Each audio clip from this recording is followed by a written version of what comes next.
With Felix Ojo and other top targets on campus, Ohio State's first official visit weekend is a proving ground.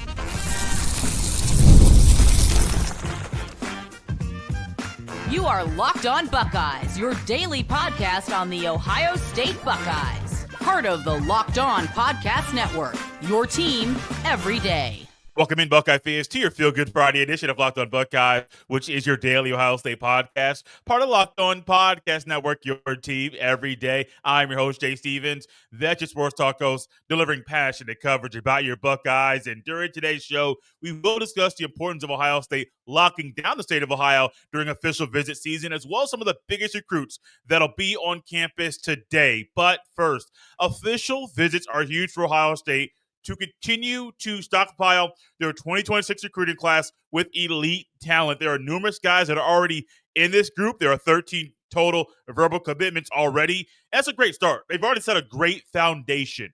But Ohio State, over the next few weeks, can do what's needed to add to the group of talent in their 2026 recruiting class. They're going to be competing with Alabama, Georgia, USC, Oregon, Michigan, Penn State, Texas, Oklahoma. You fill in the blank, big boy school, LSU being one of them, that Ohio State's going to be battling with. And this is a proving ground, as every school around the country is trying to put together their best pitch when these recruits come on campus on the school's dime. This is also Ohio State's time to prove to everyone that last year's Natty win was a great one, but that they're trying to build upon that success to have that same success in the future to prove this is where they should play the football. And it's just a tough period for Ohio State. Your focus is on the recruits on campus. You're also hosting recruiting camps as well. You're not going to have practice with your team. You're going to get ready to prepare to work with in the fall. So your focus is in recruiting. Long days. The logistics, those that work behind the scenes to make sure the travel arrangements and the accommodations are the way they need to be, make sure all the gift baskets are where they need to be, and everything is set up so nothing goes crazy. Those people that work behind the scenes, this is big for them too, because you work all year for this.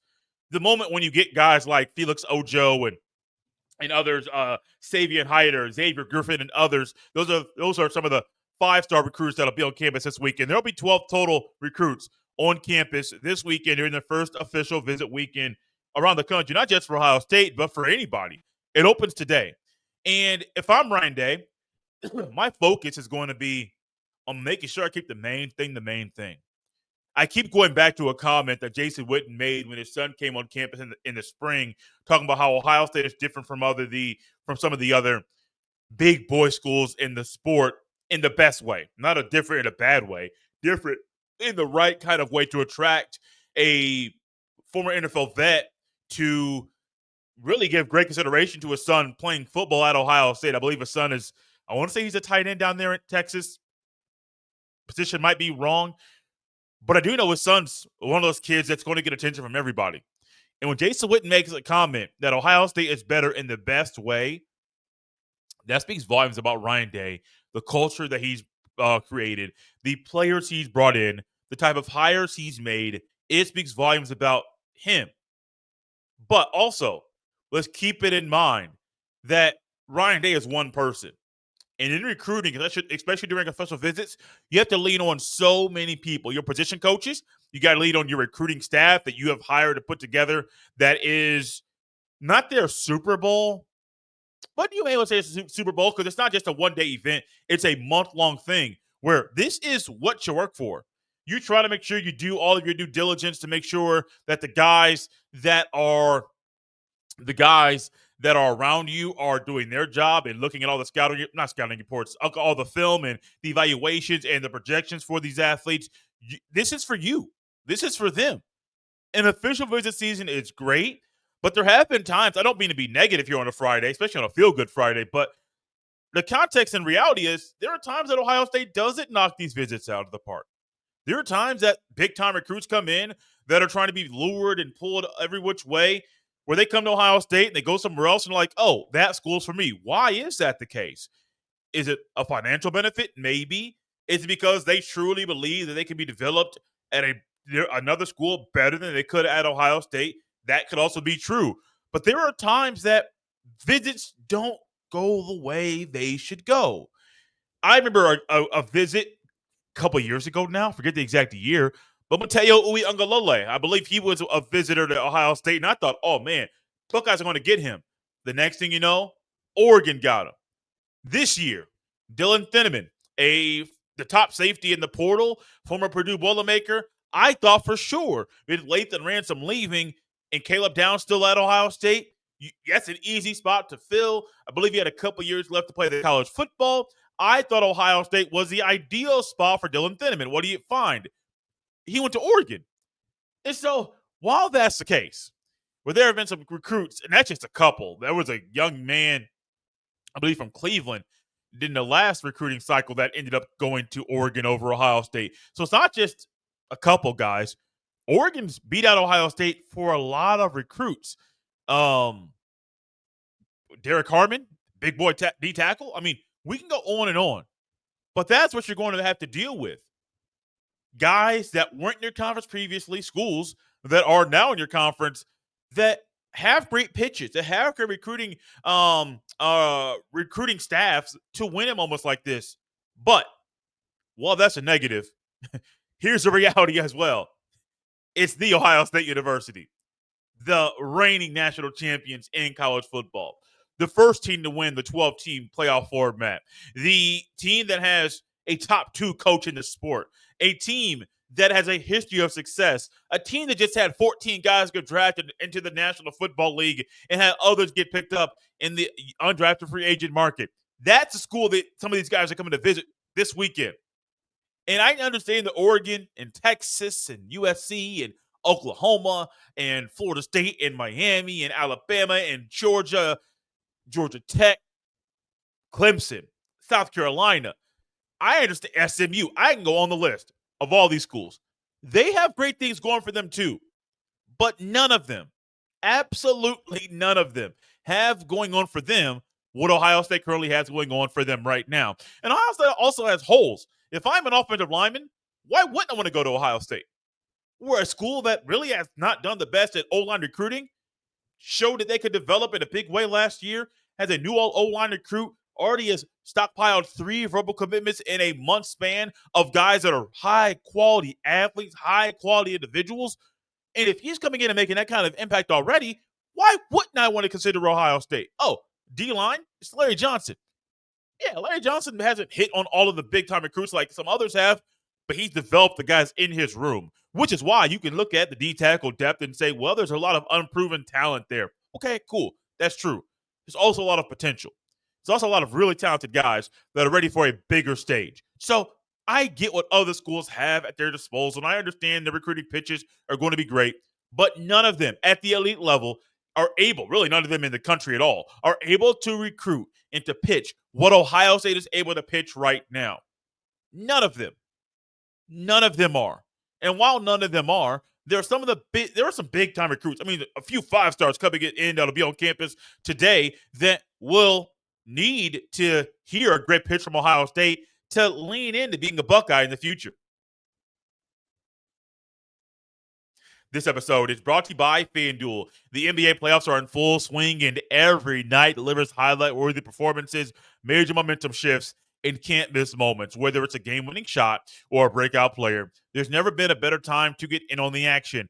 FanDuel makes it easy to stay in the game before tip-off, and they also have live player props, performance trends, and same-game parlays. Fans have more ways than ever to play smart and win big. New to FanDuel, it's the perfect time to sign up. Head to FanDuel.com and place your first $5 bet. If it wins, you'll get $200 in bonus bets. Once again, that's so good, I got to say it again. New to FanDuel? Guys, this is a perfect time to sign up. Head to FanDuel.com and place your first $5 bet. If it wins, you'll get $200 in bonus bets. Make every moment more with FanDuel, official sports betting partner of the NBA. Thank you all for tapping in Locked on Buckeyes and making this show your first listen of the day of Ohio State's first official visit weekend. It's full of talent, elite talent. Like I mentioned earlier, there are 12 total visitors that'll be on campus today over the next few days 5 defensive linemen, 3 offensive linemen, 2 tight ends, 1 running back, and then 1 linebacker. We're going to go through the list from top to bottom.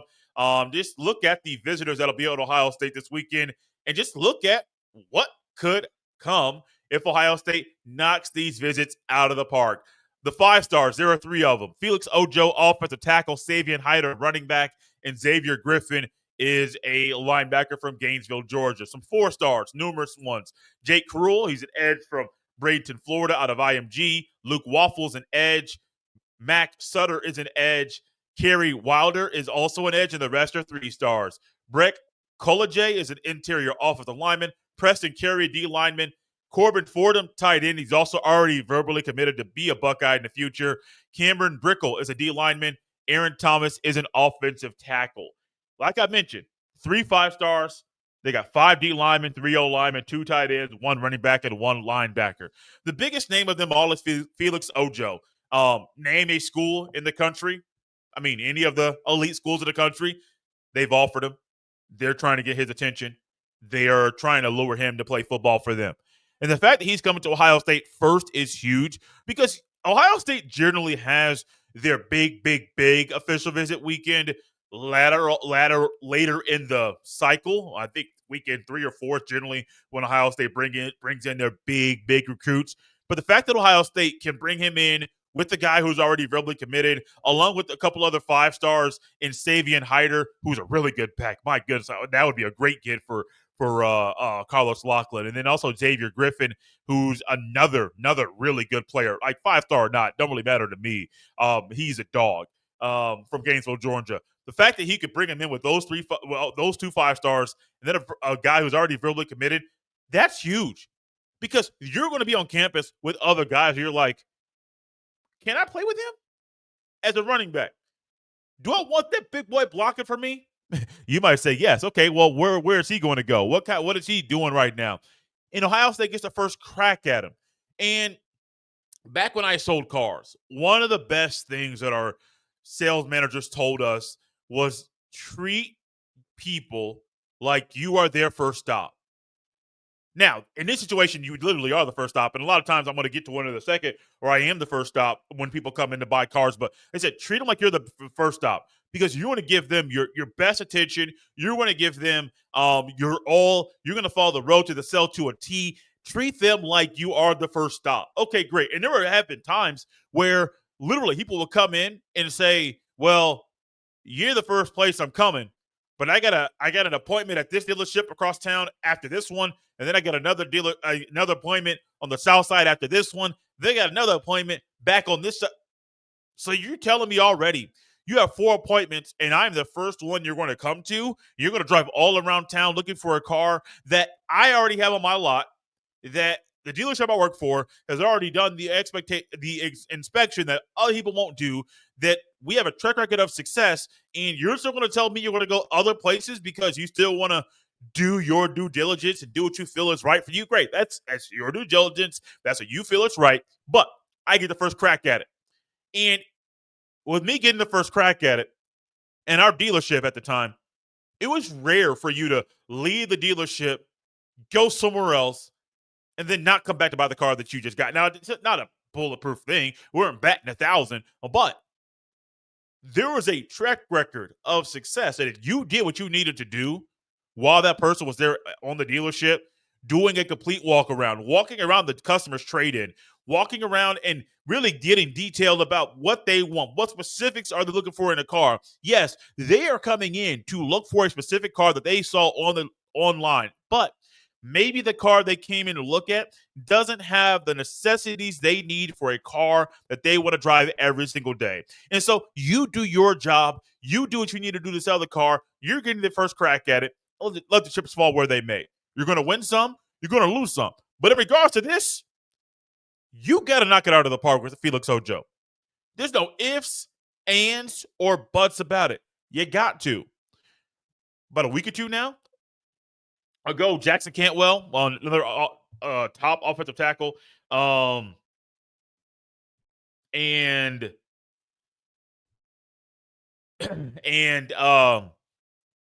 he committed to Miami. Just saw something on my phone that got me off track. And went to Miami and talk about being developed. Here we go, back on track. Talk about being developed. And I wouldn't think that the Hurricanes develop players at a higher rate than Ohio State, but that's what happened. There were some numbers being floated around as far as um, the financial benefit that guys can get via NIL. I don't know if that's true or not, but if I'm one of these top recruits, one of the top three, the 5 stars, or any of them, I want to be developed. Yeah, money's going to come, money's going to happen, but development must be the key. That's what Ohio State needs to really be pushing right now. Yeah, you got the national championship win and the high culture and the guys that are there right now that are saying, we haven't won anything. That was last year's team. Take that banner down. We ain't won nothing. We have to create. We got to reteach the culture and all that stuff. That's great. But you can lean into the development. You can lean into the top tier culture. You can lean into some of the things that are going to be happening potentially in the future with the sport that would benefit them to even go to a Big Ten school over a Big 12 or an ACC school. I mean, literally, if you're Ohio State, and of course, Ryan Day knows more about the ins and outs of what's going on behind the scenes than others in regards to the future format of the playoff. You can say, look, man, 2025, straight seeding, the top five highest ranked conference champions automatically get into the playoff, and then after that is seeding 1 through 12. And in 2026, the Big Ten might get four teams into the playoff automatically. And so, why would you consider going to an ACC school or a Big 12 school when they're only potentially going to be getting 3 schools in automatically? Because after that, if there's any other spots left, it's probably going to a Big Ten or an SEC school. As weird as that recruiting pitch may sound, that's the reality. Now, Ryan Day and these coaches can't say everything about 2026 when these kids will get on campus, but there are ways for the smart individuals, these smart men and women that are in this recruiting department, to do what is needed to pitch the right thing for the future. And I say that knowing that I don't even like that. I don't like the fact that that's where the sport's going to be, potentially going to be in the future. That certain conferences are automatically going to get 3 or 4 schools into the playoff. I don't like it at all. But you have to use everything you can to win in recruiting battles like this. Doesn't matter if you like it or not. Is it the reality? Yes. Can it be used in your benefit to gain a top recruit? Absolutely. So use it. It's not illegal. It's not unethical or unmoral. None of that stuff. He's literally just using some things that are abnormal in the sport to help you in recruiting. I love that concept. I love through using things that are different that people wouldn't think about to help me right now. And there are things that I'm thinking about right now coming through the microphone into your speakers that Ryan Day's thinking about, but he's thinking about a whole laundry list of things because he lives, eats, breathes this, sleeps this every single day. He wakes up recruiting, wakes up here recruiting. Oh, get up off a power nap recruiting. You have to. And I'm looking forward to hearing some great reports from this first official visit weekend with Ohio State getting guys like Felix Ojo and Savion Hiter, Xavier Griffin, edge rushers like Jake Cruel, and Luke Waffle. One of these days, I will not be mixing Cruel and Waffle's first names up. But this is a great time for Ohio State to lock down the state. Oh, lock down elite recruits, getting ahead of myself, and to lock down some elite talent in the state because we all know the best in Ohio stays in Ohio.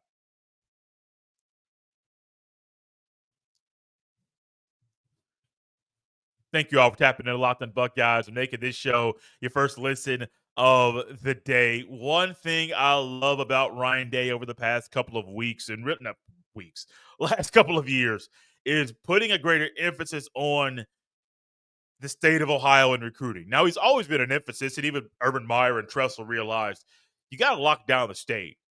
It's harder now than it's ever been with NIL, with the transfer portal, with different people behind the scenes feeding bad information into athletes' ears. Even the fact that you have people being agents that aren't true agents.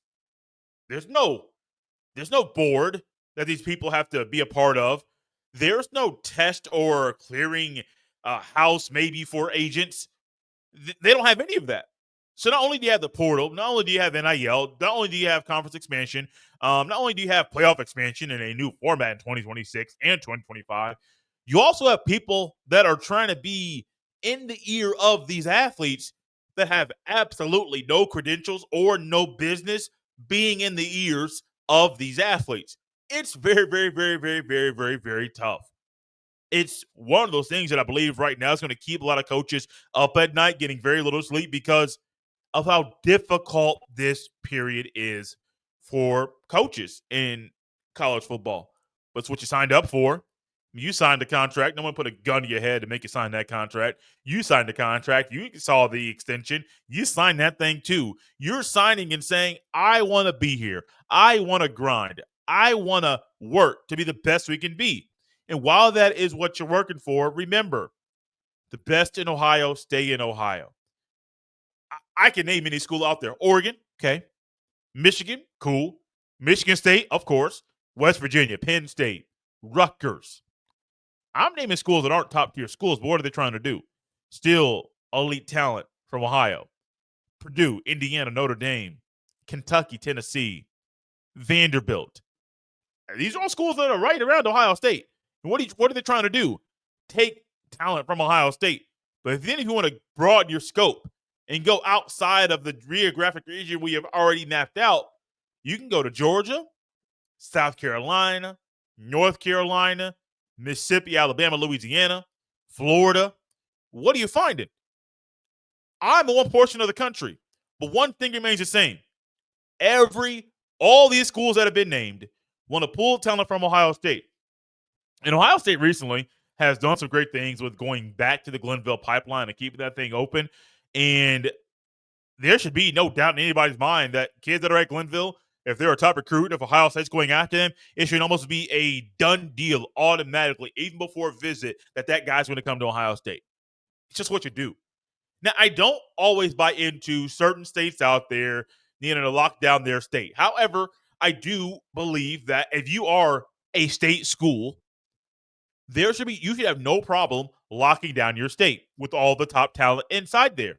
Because those kids and their parents grow up dreaming, literally dreaming of going to school at Ohio State. Or if it's another school out there, your parents went to that school. Your grandparents may have gone to that school. You grew up watching the Buckeyes on Saturday. You have dreamed. You put jerseys in your closets and hats on your heads with the Blocko on them because you were literally dreaming about being a Buckeye. You may have even had an Ohio State football costume for Halloween one year because you literally believed at some point, I want to be there. And the fact that down the road you realize you're working, you're grinding, you're a 4-star by some circuits, but you never got that Ohio State offer. How does that make you feel? It might put a bad feeling inside of you. It might make you wonder why this is happening. I mean, there are so many things that are going on that might literally make you look and say, am I the problem? No. It just may be the emphasis might not be on locking down the state, but it is for Ryan Day. And it doesn't matter if it's a quarterback and Tavian St. Clair or others around the state. You got to lock it down. Gotta lock it down. Do what you're going to do. Do what you got to do to lock down the state. Are you going to win every battle? Absolutely not. No, you're not going to. But a high-end 4-star by some recruiting circuits or a 5-star, you shouldn't have somebody come from the Pacific Northwest to lure them in. No. Absolutely not. But it can happen. Now, this weekend, this is very ironic as I went through this a couple times to make sure I was double-checking my work properly. There aren't any kids from Ohio State visiting this weekend. I don't know why that's the case. I don't know if it's visits elsewhere or Ohio State wanted to put them in their own weekend. I have no idea, which actually I think that would be pretty smart, honestly, if you are able to get all the kids that know each other in on the weekend, try to tap into the emotional attachment they have to their peers, that is pretty smart to me. But lock them down. Absolutely lock them down. Over the next few weeks, Ohio State will be having some kids from the state of Ohio come in. Next weekend, Favor Aki from Delaware, Ohio, a 3-star running back, is going to be coming on campus. There will be others. Jamir Perez from Glenville, a D lineman, 6'4", 360 pounds. He's already verbally committed to Florida. So the fact that he's still taking an official visit to Ohio State is big. You got to flip it, man. You got to flip it. And I don't normally get this open and this specific about flipping it. But you know that you have Matt Patricia coming in, who has used a 3-4 a lot in the NFL, but knows that Ryan Day loves and prefers the 4-2-5. But you might see some variations of a CJ Hicks or Arvell Reese out there on the edge, more in a 2-point stance, outside backer look. And you want someone there that could be a traditional nose tackle. Jamir Perez can be that kind of guy. So you have to do some things there when he's on campus to land him to make that flip. Some more, another one, CJ Sanna, linebacker from Olentangy High School. He's already verbally committed to Ohio State. Maxwell Riley and Sam Greer, they're going to be on campus at the same time, along with Sincere Johnson from Glenville as well, a linebacker. I believe Sincere is actually already committed. Set his announcement date is coming in later in June, I believe a few days after his official visit is completed. Those are just a few of the visitors from Ohio that are coming in later this month for official visits. Knock those visits out of the park. Not only knock them out of the park this weekend, but knock them out of the park every time. There are some times this year, which is abnormal for Ohio State, where they have a visitor coming in on a day where they're coming in by themselves, a midweek visitor. 1 week, there's a visitor coming in on a Monday, and then on that next Wednesday, a couple of days later, another visitor's coming in, and then a couple of days later, they're having a host of visitors come in on that Friday. So that's a little bit different, but I think for Ohio State, that one-on-one time, that one visitor coming in at a time where you're not having to stretch your attention and stretch your energy from the right to the left to the front to the back, when you're not trying to do that, what are you doing? You're doing a better job of recruiting. And maybe that's something Ryan Day might try to do down the road. Like, hey, we see you have all these visitors lined up, and we can knock you in. We can pencil you in right here, but to be here by yourself, it'll just be you and Coach Johnson and Coach Day. You cool with that? I think a lot of recruits would enjoy the less attention, less players coming in during their official visits than the 10 to 12 to 15 that you get at a time. Ohio State, knock it out of the park this weekend. Knock it out of the park in every which way you can. There's 12 visitors, and we all know you're not going to knock and secure verbal commitments from every single player. Sometimes those players that you get a verbal commitment from decommit and flip to another school. That's a sport. That's college football. And yes, I know it's very hard to not get emotionally attached to some of these recruits because you think about what they can be in the scarlet and gray in the future. That's great. That's what you do. But the reality is, these guys are on campus. You're allowing them to come on campus. It's on your dime, Ohio State. Don't take this opportunity for granted. Knock these visits out of the park this weekend. Focus on the 12. Now you're going to put more attention to some of the higher end talent, Felix Ojo, Xavier Griffin, Savion Hiter, and others. You're going to, because you got to. If you land those three guys, let's just say those three guys commit to Ohio State by the end of the month. That's a huge recruiting win. You're getting the first crack at it, at them. They're going on other visits, and they're looking back as you got the first stab at it, and they're saying, well, Ohio State's pitch was better. Ohio State just won the Natty. Ohio State has something special going on right now, and I want to be a part of it. Thank y'all for tapping Locked On Buckeyes and making this show your first listen of the day. For your second listen, check out the portal, because my guy, Brian Smith, has the latest rumors, portal entries, and signings. Be the most informed fan on the rapid changes to the college football landscape. Find the portal on the YouTube or wherever you listen to podcasts. You can follow me on any social media platform at jstevens07. Send every email to jstevens317@gmail.com. It's time to Locked On Buckeyes right here on a Friday. We'll see you next time.